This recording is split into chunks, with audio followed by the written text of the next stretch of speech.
Yeah, I see you shining, shining like a diamond in the night, and you're so bright, giving me life. I can't get enough of your love.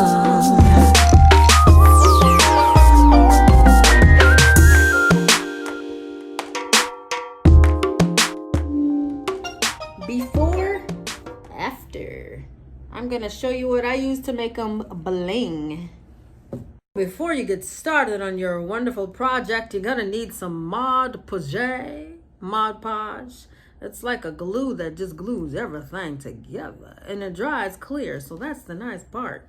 Tweezers, a brush, jewel picker helps you pick up your jewels, and last but not least, your jewels. I'm gonna leave a link below to show you where I got my deals.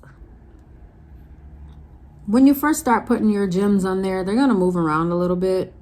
It's gonna take a minute for it to start drying, but this gives you time to get your placement of all your jewels right before it dries.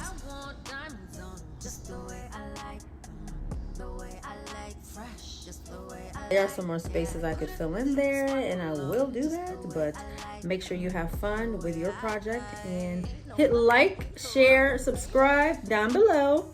Turn on notifications so you can follow me and see what's coming up next. Bye-bye. Ain't no other way to rock 'em, baby.